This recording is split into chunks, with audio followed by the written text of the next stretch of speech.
Muingi wa kaunti ya Murang'a riu uri na gitumi gia gukunguya na une thutha wa ministry ya migunda guthi na mbere na gukorwo itwarite uhoro wigi motungata ma migunda thiini wa nenda. Une kuga ati riu muingi ni gukorwo makiamukira kana gukorwo makimenya uhoro wigi migunda matiri fataraga guthi thiini wa ofisi cia thirikari no indi mariumanagia na gukorwo magitonya thiini wa nenda cia ukinyaniria. Minister wa migunda bururi-ini Alice Wahome athite na mbere no korwo kiuga ati ikinya riri ni ria mwanya kuona ati riu ni rigukorwo rikiguna muingi wa kaunti ino na njira nene. The public utilities, I can confirm, I'm in the final stages of getting the public utilities for within the Monte land. They are secured, and we will be doing titling together with NLC's approval.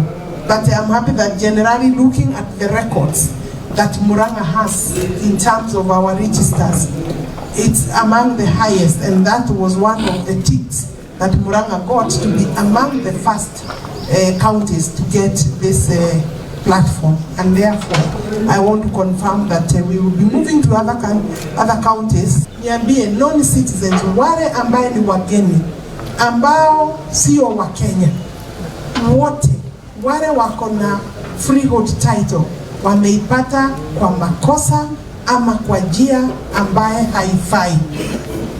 Kwa hivyo ni vizuri mutangaze, muambie warudishe hizo titles kwangu.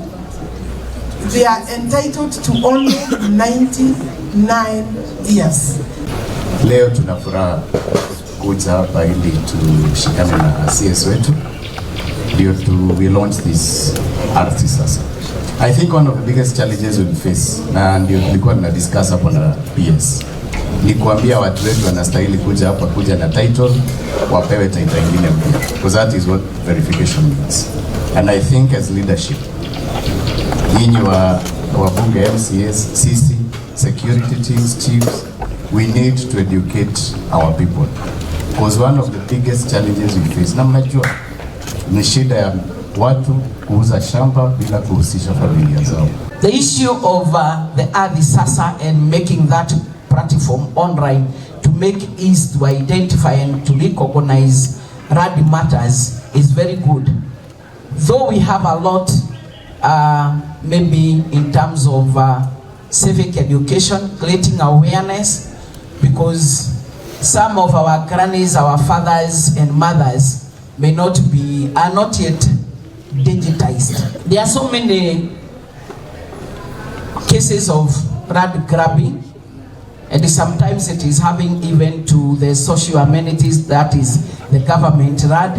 There are so many double allocations. Some are not even double, they go to 3, 4, 5 people.